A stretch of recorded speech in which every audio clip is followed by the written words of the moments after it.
Abra sua Bíblia no livro de Tiago.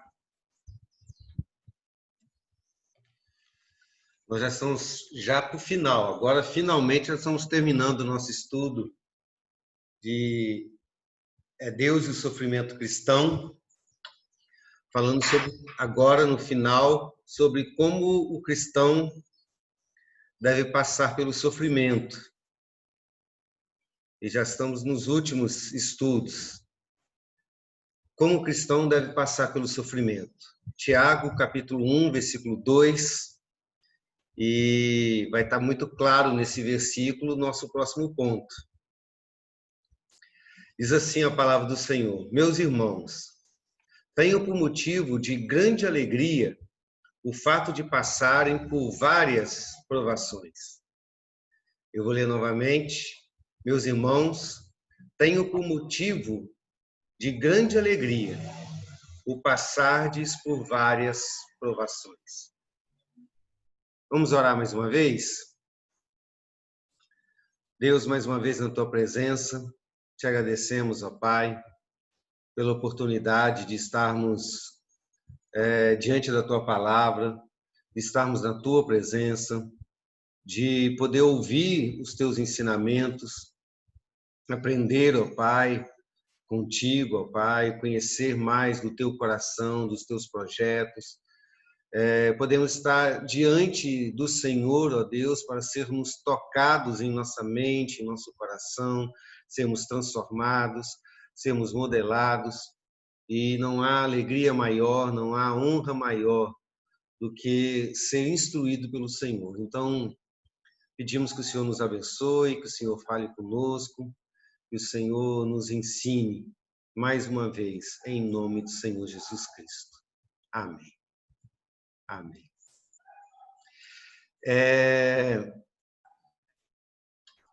A tristeza é uma reação legítima ao sofrimento.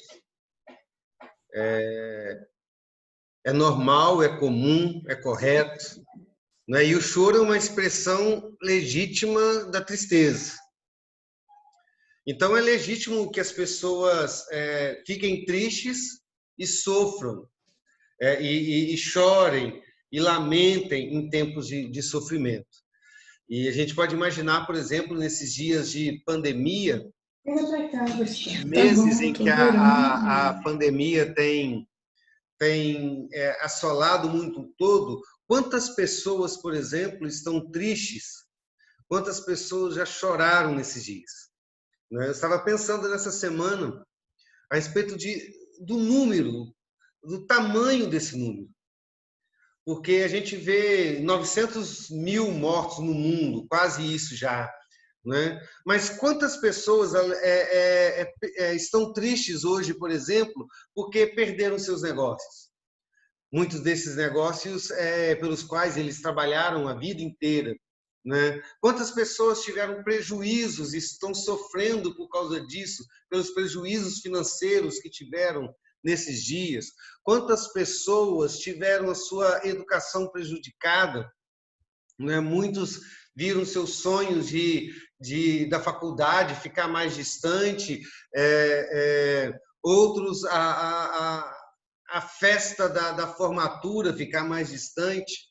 Né? Então, multiplica o número dessas pessoas que diretamente sofreram por causa dessa pandemia, multiplica esse número pelo número de familiares dessas pessoas que sofrem juntamente com elas. Aumente esse número pelo número dos familiares e dos amigos dos quase 1 milhão de mortos que nós temos nesse planeta por causa da pandemia. Se nós conseguíssemos chegar a esse número, nós veríamos que bilhões de pessoas no mundo todo, hoje, têm sofrido por causa da pandemia. Bilhões de pessoas têm chorado de tristeza por causa desses dias de sofrimento. E eu volto a repetir, são reações legítimas para pessoas que sofrem. A ciência, inclusive, afirma que a tristeza e o choro, o lamento em tempos de sofrimento é benéfico para a saúde. Nós precisamos chorar. Não é? E a Bíblia ensina que isso não é pecado. né? Aliás, as Escrituras nos tratam, ou melhor, as Escrituras não nos tratam como pessoas que têm que viver acima das tribulações da vida. Nós já falamos a respeito disso, né? Muito pelo contrário, a Bíblia não esconde, por exemplo, que o sofrimento e as tribulações foram motivos de muito choro e muita tristeza de homens e mulheres que são exemplos para nós de vida cristã. Por exemplo, se você ler Salmos, você vai encontrar em vários deles o salmista Davi e outros chorando por diversos motivos, né? O profeta Jeremias, no tempo da destruição de Israel, de Jerusalém, melhor dizendo, ele disse assim para o povo, ele convoca o povo para chorar. Em Lamentações 2, versículo 18, ele diz: corram as tuas lágrimas como ribeiro, de dia e de noite, não te des descanso, nem parem de chorar as meninas dos teus olhos. Então, uma convocação de Jeremias para um choro nacional, porque a nação estava destruída. Joel faz a mesma coisa, o profeta Joel, diante da devastação que várias sequências de pragas de gafanhoto assolaram a nação. Ele diz, lá no seu livro, Joel capítulo 1, versículo 8, lamenta com a virgem que pelo marido de sua mocidade está cingido de saco. Então ele diz, olha, chora todo Israel, como uma mulher que está chorando pela sua viuvez, né? Chora, lamenta. E a gente vê na Bíblia que o próprio Jesus Cristo chorou. Pelo menos 2 vezes é registrado claramente o choro de Jesus, a primeira em João 11:35, no episódio da morte de Lázaro, e no segundo em Lucas, capítulo 19, versículo 41, quando ele chora por causa de Jerusalém, dos pecados de Jerusalém e pela impenitência daquele povo, a sua incapacidade de se arrepender e de enxergar o seu próprio mal. Jesus chora. Então nós vemos grandes homens de Deus e inclusive o próprio Filho do Homem, Jesus Cristo, chorando pelas suas tristezas. Mas agora vem Tiago, irmão do Senhor Jesus Cristo, e diz que nós devemos, porque é uma ordem, está no imperativo esse versículo, é uma ordem, nós devemos ter por motivo não apenas de alegria, mas de uma grande alegria. O fato de passarmos não por uma, mas por várias provações. E a palavra várias aqui no grego, ela significa literalmente multicolorido, ou provações de várias cores. Ele está dizendo todo tipo de sofrimento. Ou seja, você tem que se alegrar nessa vida por sofrer com vários tipos diferentes de sofrimento, com enfermidade, com problema financeiro, com problema de relacionamento, problemas espirituais, a perseguição por causa da fé. Vocês têm que ficar feliz nesta vida quando vocês passarem por diversos tipos de sofrimento.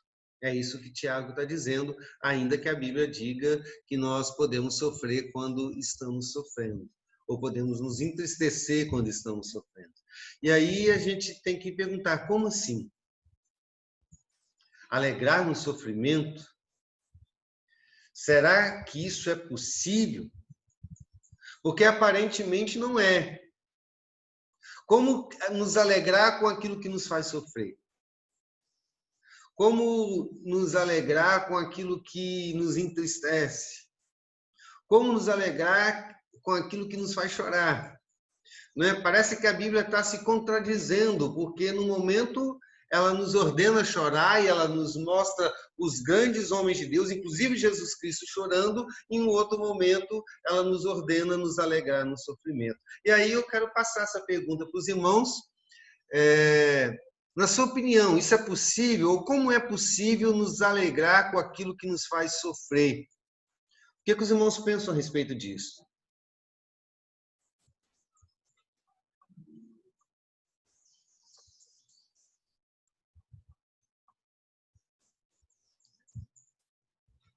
Pode falar, sem medo. A ideia é fazer a gente pensar sobre esse assunto. Eu não quero falar sozinho. Como assim nos alegrar no sofrimento? É possível isso? Nos alegrar com aquilo que nos faz chorar? Pensa nas piores tristezas pelos quais você já passou, pelos piores sofrimentos. É possível você se alegrar nisso?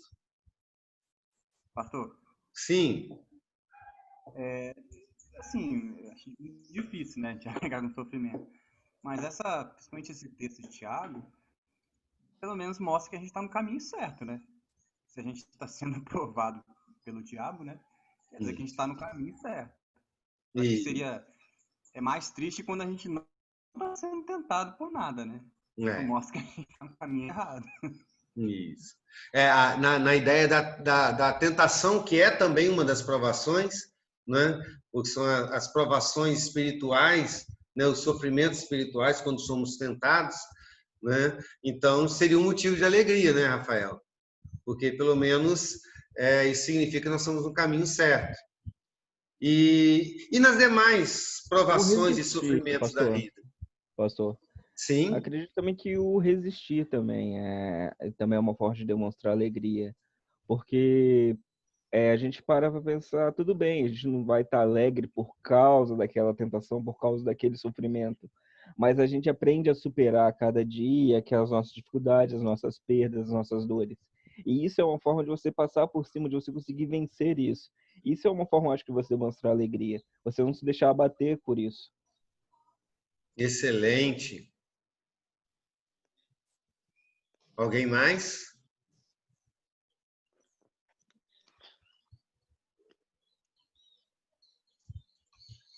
Claudinha abriu o microfone, Fernandinho, Dona Maria, querem falar? Dona Di?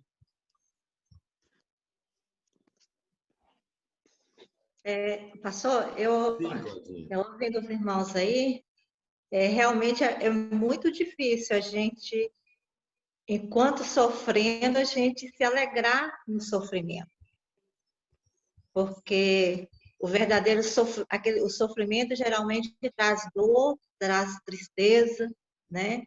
Traz um sentimento de abandono. Então, assim, humanamente, é muito difícil você sentir alegria em qualquer situação de dor, de sofrimento. Mas aí a gente, como cristão, a gente olha, né, para a palavra de Deus, porque a palavra já nos alertava a respeito do sofrimento vindouro e nos dá um norte de como enfrentar esse sofrimento, né? É a gente se apegar e buscar sempre a palavra de Deus, porque na palavra a gente encontra o conforto de Deus. A gente entende que a gente não está sozinho.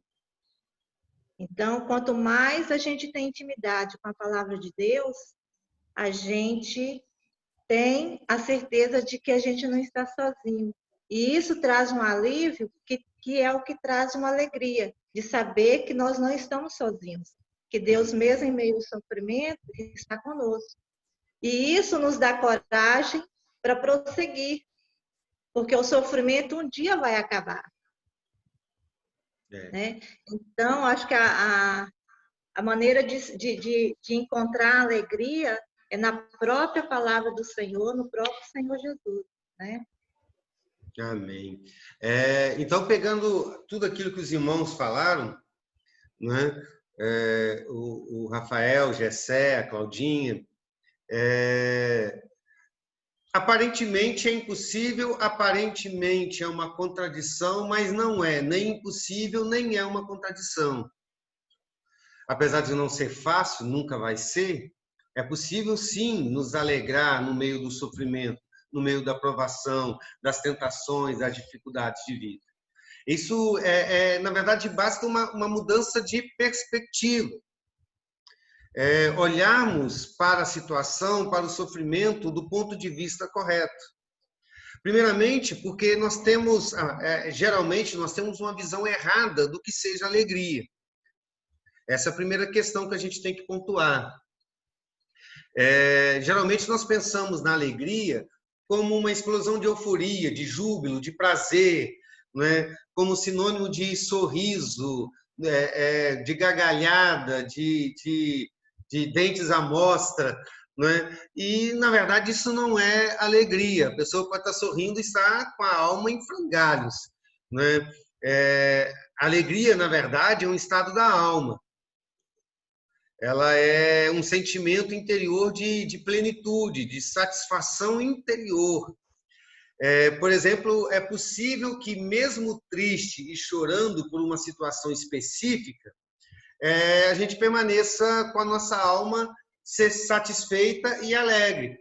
Quando, por exemplo, nós olhamos a questão como a Claudinha disse agora há pouco, da nossa eternidade, da alegria que virá pela frente, ou como Jessé falou, a respeito de passarmos por este sofrimento, ou outras coisas assim, vencermos, ou estarmos sendo tentados pelo diabo, e isso significa que nós estamos incomodando a ele, estamos no caminho certo, não é? Então, é possível que, ainda que a nossa alma esteja sofrendo por algum motivo específico, mudando de perspectiva, ainda assim ela está plena e satisfeita no Senhor. Então, eu estou alegre, ainda que esteja triste. Não é possível que isso aconteça e não é uma contradição. E aí, pegando carona nisso, a segunda coisa que nós devemos pontuar numa visão, uma mudança de perspectiva do sofrimento, mudança de visão, de ponto de vista, é que muitas vezes nós temos uma visão errada do fator motivador da alegria, ou daquilo que nos faz alegres.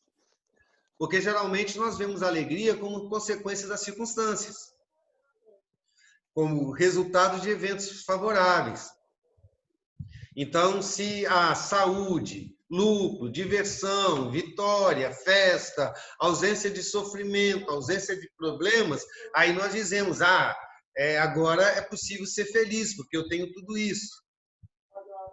Mas isso está longe de ser uma verdade.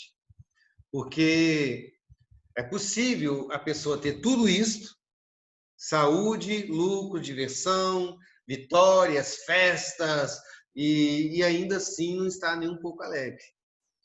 Né? Isso, inclusive, é muito comum, a pessoa ter tudo isso e não estar alegre. O verdadeiro motivador, fator motivador de alegria é o Senhor. É isso que a Bíblia nos diz.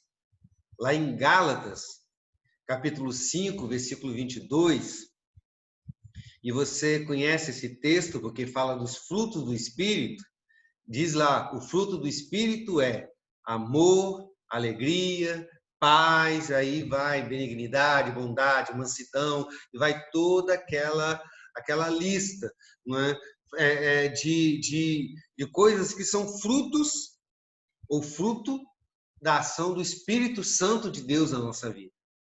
Então, a verdadeira fonte de verdadeira alegria é o próprio Deus. É Ele que implanta em nós a verdadeira alegria. Dizendo isso de outra maneira, somente aqueles que estão em Deus, através de Cristo Jesus, são verdadeiramente felizes. Somente estes podem ter a alegria plena, verdadeira, eterna. Sabe por quê, queridos? Primeiramente, porque, independente das circunstâncias, Deus é o nosso Deus, o Senhor é o nosso Deus. Por isso que só Ele é o motivador de alegria. Independente das circunstâncias, Ele continua sendo o nosso Deus.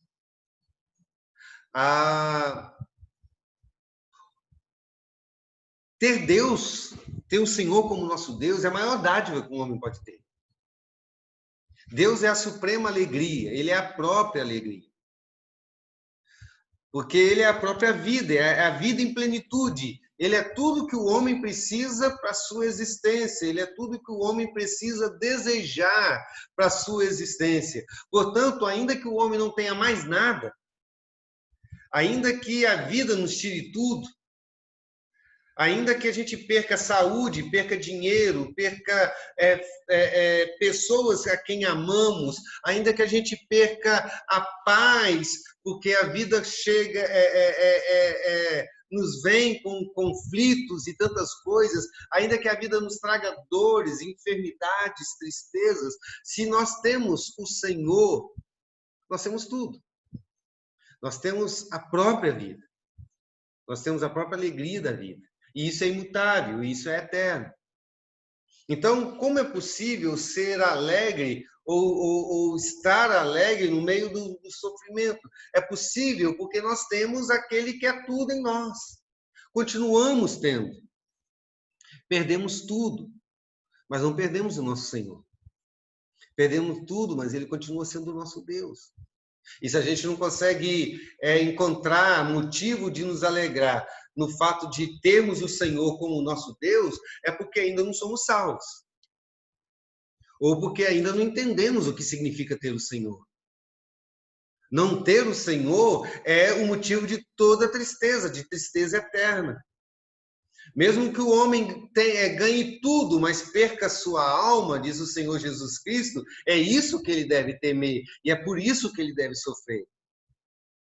Ele tem o mundo todo, tem todo o dinheiro do mundo, todos os prazeres que o dinheiro pode comprar, mas ele perdeu a sua alma, ele está caminhando para o inferno. Então, nenhuma alegria que a vida pode proporcionar pode dar a ele alegria plena, porque ele terá sofrimento eterno. Mas se o homem tem o Senhor, ele tem tudo, ainda que perca tudo, todo mais na vida.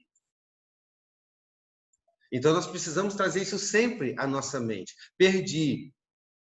Esta semana, pessoas que foram minha ovelha em Ibatiba perderam o patriarca da família por causa de Covid. Eles estão muito tristes. Perderam um familiar, querido, um homem muito sensível, amável, mas perderam um familiar, mas o Senhor continua sendo o Deus deles. E isso é motivo para eles se alegrarem. E em muitos velórios que eu participei, ofícios fúnebres, né, e pastor, ele passa por isso incontavelmente durante a vida, né, eu encontrei várias pessoas chorando e sofrendo pela tristeza de perder alguém que amava, mas ainda assim feliz, sabendo que o Senhor ainda era o seu Deus. Isso é imutável, isso é eterno, isso não muda com as circunstâncias. Então, a alegria do cristão não vem das circunstâncias. As circunstâncias podem trazer sofrimento, mas ter o Senhor como seu Deus, ser salvo por Deus, ser filho do Deus eterno, isso é a nossa eterna alegria. Tiago?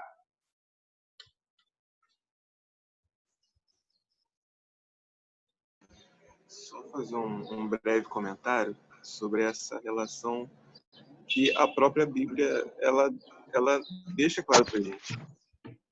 Jesus Cristo foi a pessoa que mais sofreu como humano, como homem, e ao mesmo tempo foi aquele que mais se alegrou. A Bíblia não deixa claro, ela não registra que Jesus Cristo ria, fazia festas constantemente, ou que a alegria dele estava numa vida de somente benefícios. Não, isso não tem na Bíblia que Jesus dava gargalhadas, mas ela registra que Jesus Cristo era o homem de dores. Então, literalmente, a fonte da alegria dele, que precisa ser nossa, não estava. Ela estava no motivo correto. Isso. Não era a circunstância, mas era o Deus Pai, né? E aí, em consequência... Sim? Abacuque 3,17, né? Fala que coisa, né? Tremenda, né? Ainda que a figueira não floresça, não haja fruto na vide, não haja animais no campo, ainda que eu perca tudo, ainda assim eu me alegrarei no Senhor. É interessante que Abacuque não fala alegrarei porque a videira não deu fruto, né? Porque o rebanho não está, eu perdi meu rebanho. Eu me alegrarei no Senhor. Então, o Senhor, o ser de Deus, é o nosso bem maior, a suprema alegria. Então, mesmo que todas as circunstâncias me façam tristes, né? Eu tenho alegria plena no Senhor. E, em consequência disso, o segundo motivo é que, independente das circunstâncias, esse Deus, que é o nosso Deus, está conosco. É o segundo motivo de alegria. Ele está conosco. Eu não consigo me lembrar de muitas coisas, não sabe. Coisas que passaram no passado, geralmente eu esqueço. Na verdade, eu costumo esquecer do que está acontecendo agora, quanto mais do passado. Mas uma lembrança vaga que eu tenho na minha mente, da minha infância, é de que muitas noites, quando as noites eram difíceis, eu lembro de correr para o quarto dos meus pais. Eu não me lembro o que motivava isso, se era pesadelo, se era... Não lembro disso. Mas eu me lembro do sentimento de segurança e na certeza de que eu ia conseguir atravessar aquela noite porque eu estava no quarto dos meus pais. Não é? Então, Deus é essa presença em quem nós podemos nos refugiar em tempos difíceis. Porque a gente sabe que Ele sempre vai estar conosco. Ele prometeu que estaria conosco. E nós cremos nessa promessa. Então, mesmo sofrendo, nós podemos nos alegrar no conforto que nos dá a certeza de que Deus está ali. Eu tenho certeza que você, em muitos momentos da vida difíceis, de desafios, a lembrança de que, não, eu não estou sozinho, Deus está aqui comigo. Isso trouxe para você calma, tranquilidade. Eu lembro que os irmãos sabem que eu tenho medo até de injeção. Eu sempre imaginava o pavor que seria ter que passar por uma cirurgia. E eu imaginava nunca ter que passar por isso na minha vida. Porque seria uma experiência tão apavorante que eu não conseguiria passar.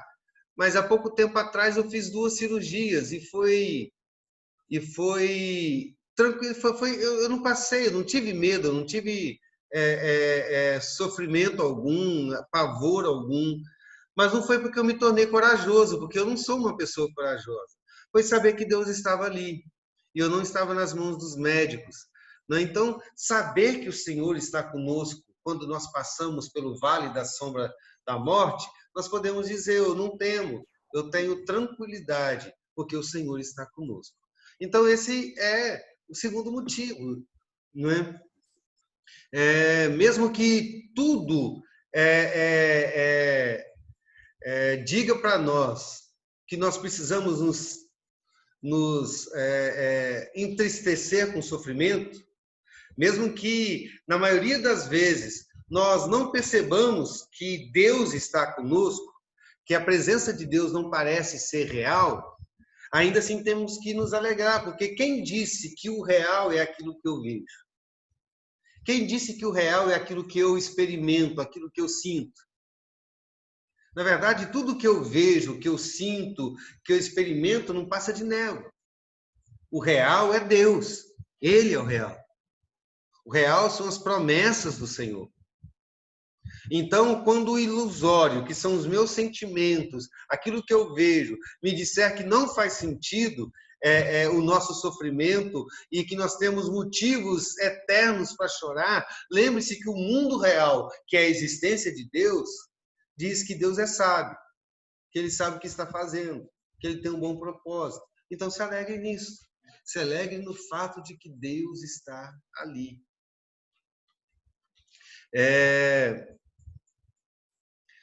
Se a gente olhar os versículos seguintes do nosso texto básico, quando Tiago disse: tendes por motivo de toda alegria o passar por várias provações ou por vários sofrimentos, o versículo 3 e 4 diz assim: sabendo que a provação da fé de vocês produz perseverança.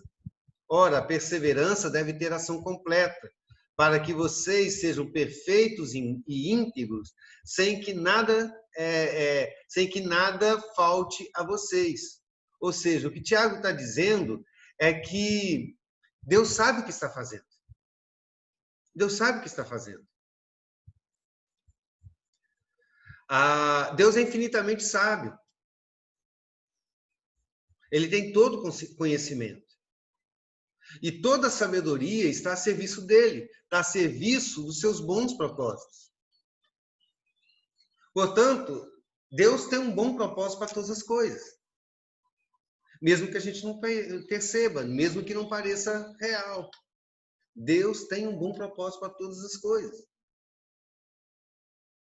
Então, queridos, nós devemos ser felizes também, sabendo que, de alguma maneira, o sofrimento que vem, que está vindo sobre a minha vida, tem algum bom propósito bom.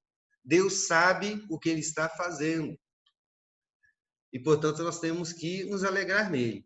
Nos alegrar porque Ele é o nosso Deus, nos alegrar porque Ele está conosco, nos alegrar porque Ele sabe o que Ele está fazendo e, de alguma maneira, esse sofrimento vai trazer benefício, vai trazer algo que Deus tem planejado para nós. Tiago diz, olha, o seu sofrimento vai trazer perseverança. O seu sofrimento vai fazer com que você seja aperfeiçoado e vai te fazer de você uma pessoa íntegra. Então, fique feliz no seu sofrimento. E, em quarto lugar, nós podemos ser felizes ou devemos ser felizes no sofrimento, porque, independente das circunstâncias, o sofrimento da nossa vida glorifica o nome do Senhor. Tudo reduz na glória do nome de Deus. Certa vez, quando foram a João Batista, o precursor de Jesus Cristo, e disseram para ele: João Batista, sua igreja está com problema. O número de membros da sua igreja está diminuindo.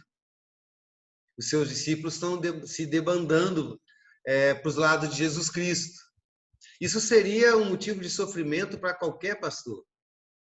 Mas, em resposta a isso, João Batista diz assim: convém que ele cresça e que eu diminua. A diminuição do número dos meus frequentadores, dos meus cultos, das minhas palestras, das minhas pregações, está acontecendo porque o nome do Senhor Jesus Cristo está sendo glorificado. E a igreja, os seguidores dele, está aumentando. Pedro e João também, depois de terem sido açoitados no Sinédrio, eles saíram se regozijando, porque foram achados dignos de sofrerem afrontas por pregarem o nome do Senhor Jesus. Então, a glória de Cristo, Cristo sendo glorificado pelo sofrimento desses servos do Senhor, foi para eles motivo de alegria. Fala, Mari. Cheguei atrasada, já estou falando, tá vendo? Não, que bom que eu te vejo hoje, Mari. Que você está falando, eu lembrei justamente da alegoria desse livro, que é quando, acho que no segundo livro das Crônicas de Nárnia, a Lúcia é a única capaz de ver Aslan, que é a representação de Deus. E quando ela enxerga ele, ela fala para ele assim: falaram, eu sabia que você estava aqui o tempo inteiro, mas falaram para mim que você não estava. Aí ele fala: e por que isso te impediria de vir a mim? Aí eu lembrei nesse sentido quando você fala que muitas vezes os cultos estão vazios, as pessoas não estão indo tanto, porque elas veem muito sofrimento, todas as pessoas falam: Deus não está ali. Mas por que isso vai te impedir? Por que a voz das pessoas, ou o fato de você não enxergá-las, ou você está sofrendo, vai te impedir de ver a Deus? Essa cena, exatamente por isso. Eu acho que esse é no terceiro livro, o Mari, que fala sobre fé. É no segundo filme e no terceiro livro. No segundo filme, terceiro livro, que tem esse diálogo. Lucy vê Aslan o tempo todo, mas ninguém vê, né? E ela se alegra nisso. E para quem não leu o livro, é um livro, na verdade é uma sequência de livros que C.S. Lewis escreveu para crianças, né? Porque as crianças daquela época acho que eram mais inteligentes do que a gente. É um livro de alegorias e é excelente. Aslan é a representação de Jesus Cristo, né? Eu recomendo ler. Ele estava na promoção um livro com 7 livros e é muito interessante. Eu já li várias vezes.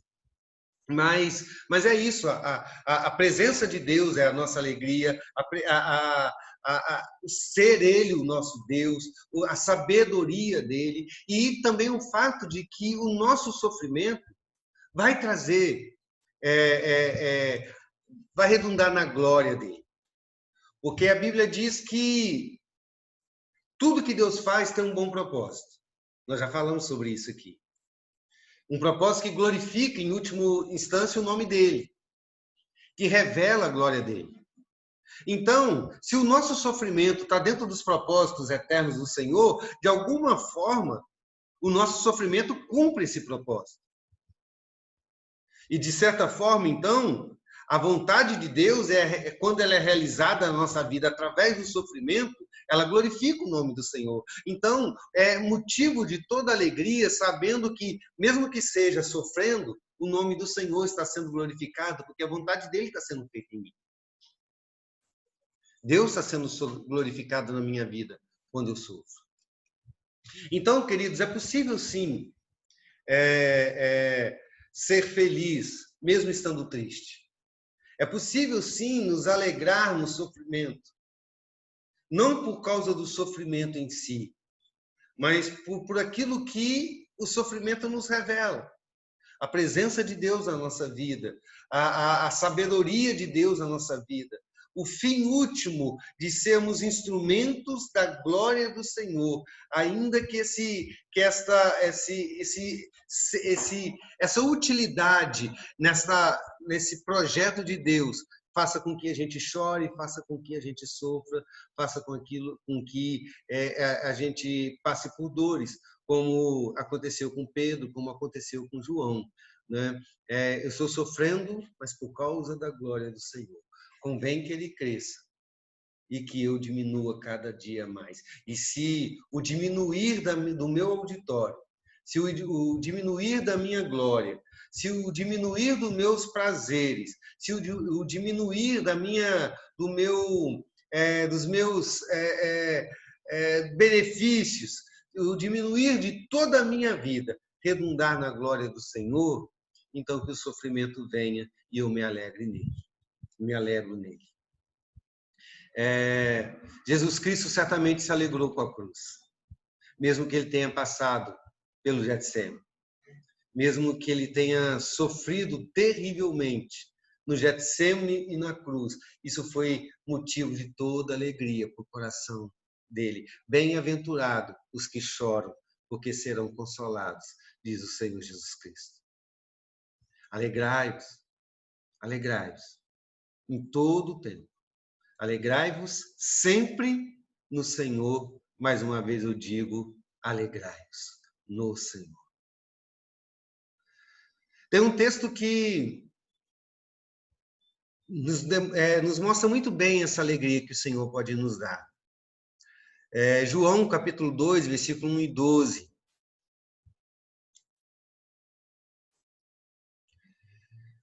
É um texto que você conhece, diz assim: 3 dias depois, houve um casamento em Caná da Galileia e a mãe de Jesus estava ali.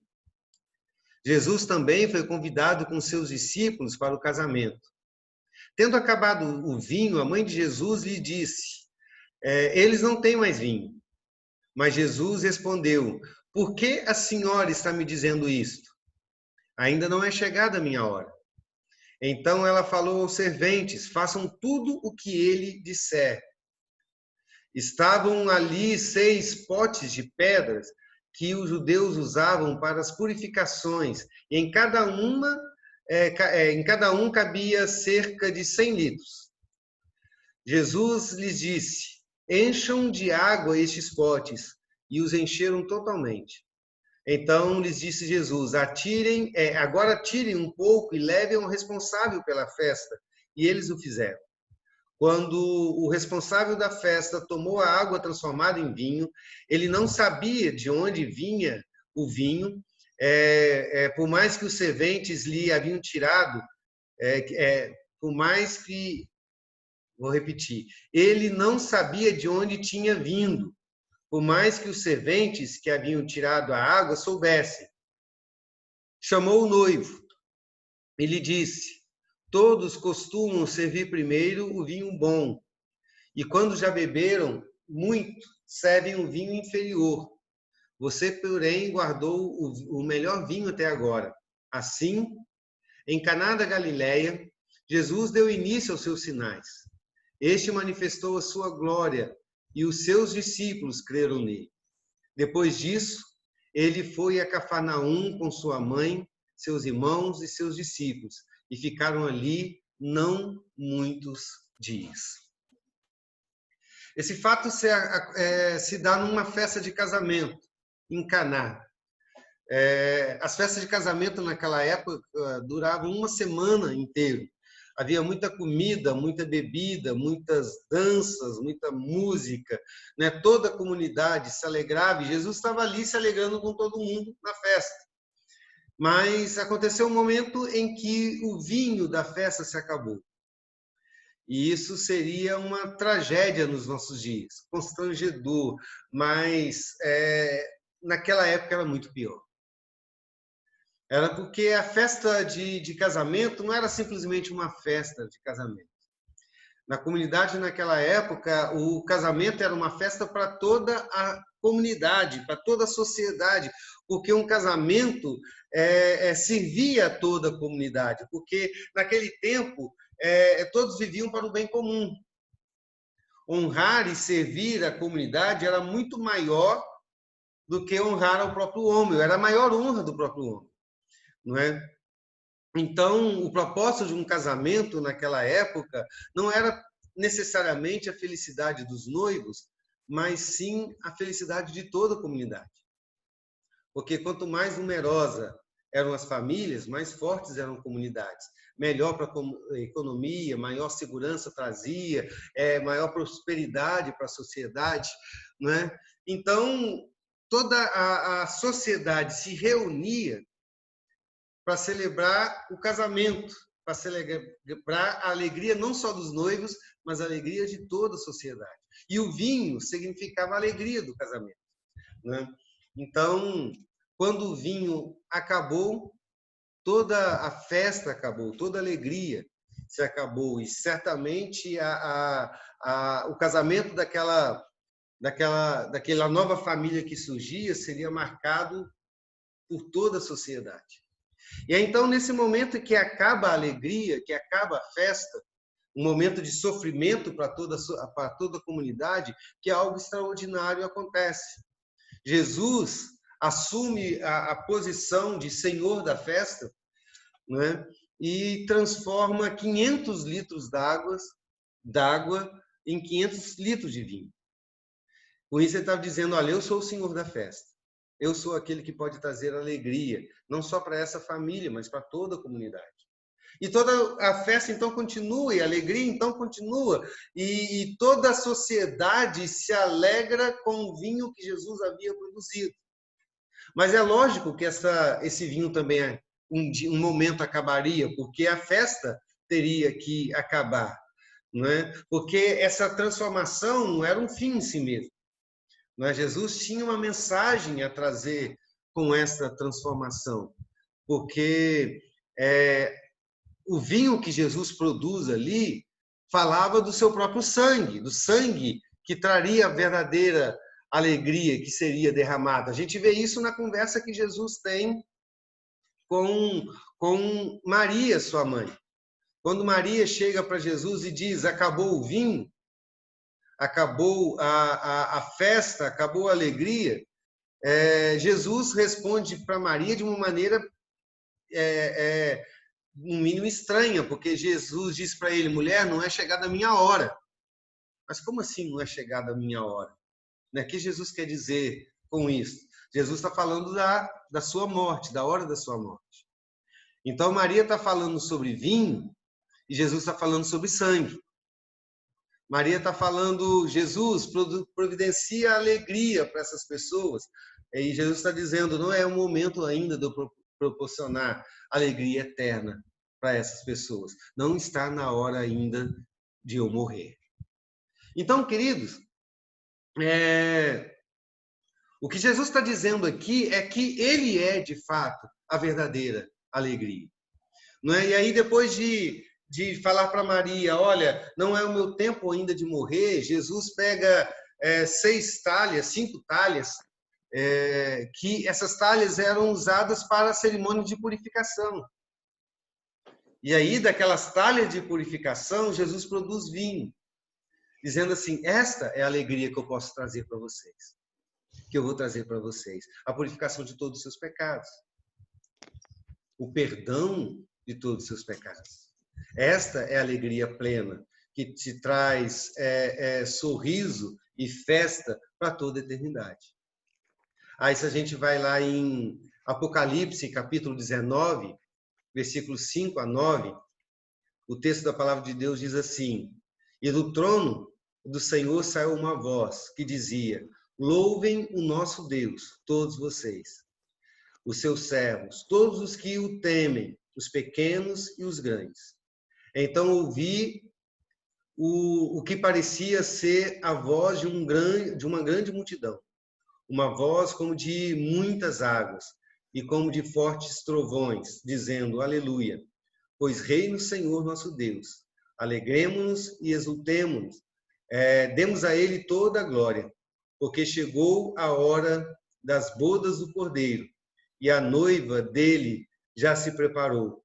A ela foi permitido vestir-se de linho fino, resplandecente e ouro puro, porque o linho finíssimo são os atos de justiça dos santos. Então o anjo me disse, escreve, felizes aqueles que são chamados para a ceia das bodas do Cordeiro. E acrescentou, são essas as verdadeiras palavras de Deus. Esse texto, querido, nos liga à festa das bodas de Caná da Galileia. Nós vemos aqui novamente uma festa de casamento. E Jesus está nessa festa. Agora, não como convidado que transforma água e vinho. Jesus está como o próprio noivo, como o próprio cordeiro sacrificado. Esta é uma festa, Timothy Keller, num comentário sobre esse texto, ele diz, essa é a festa que encerrará todas as demais festas. É uma celebração eterna da união íntima do povo do Senhor com o seu próprio Deus. Lá estará a noiva de Cristo, nós, a igreja do Senhor, na presença gloriosa do noivo. E também haverá lá o próprio noivo, exalando amor, ele totalmente inteiro para a sua igreja. Assim termina a história da humanidade.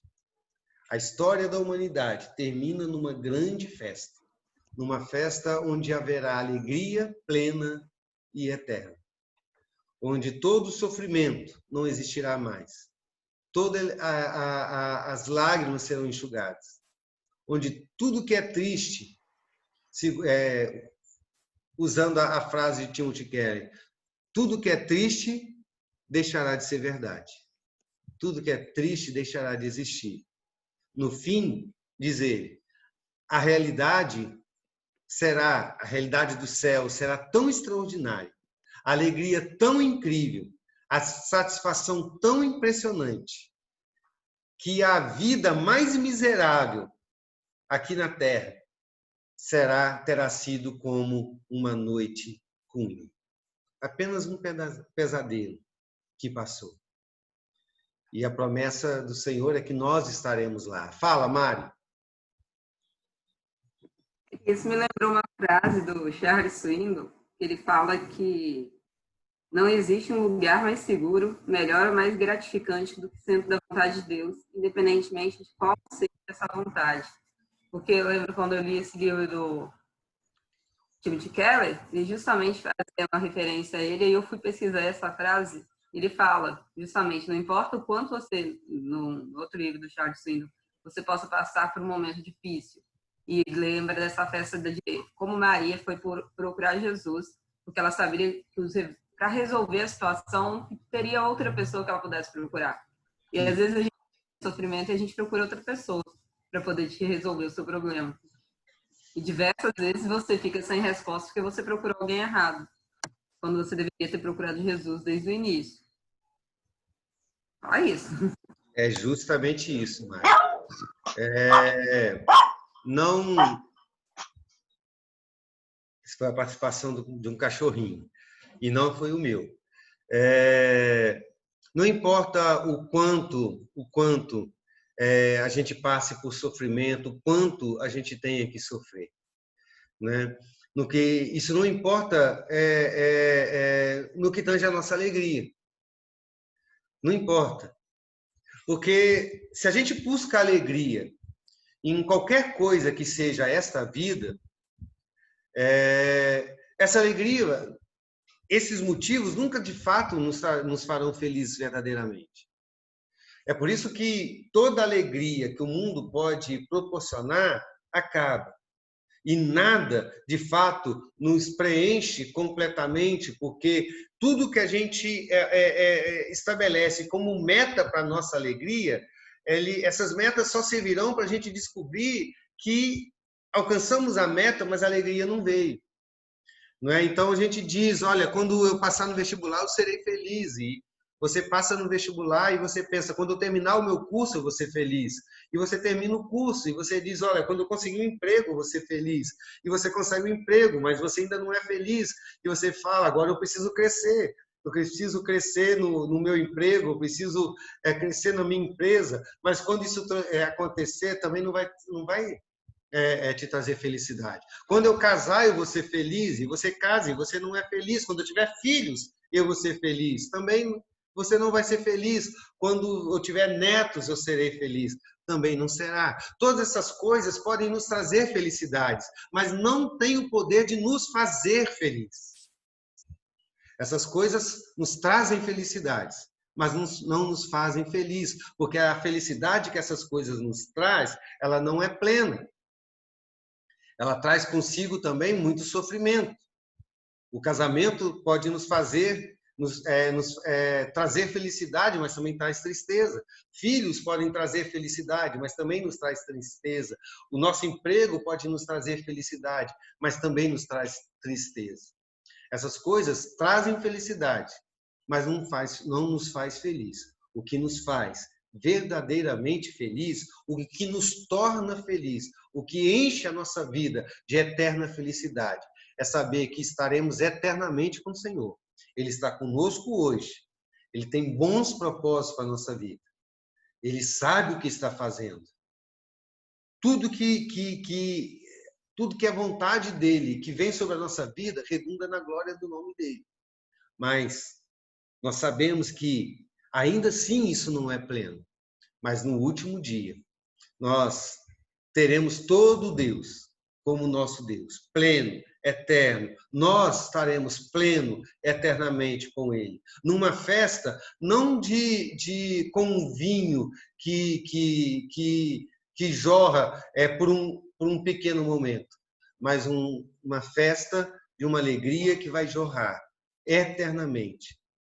Uma festa de casamento entre o noivo e a noiva, entre Cristo e a sua igreja.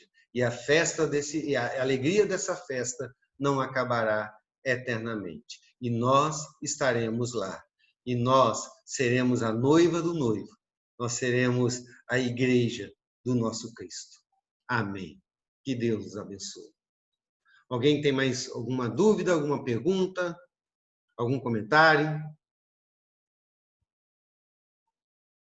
Se não, vamos encerrar o nosso culto. E eu quero lembrar dos irmãos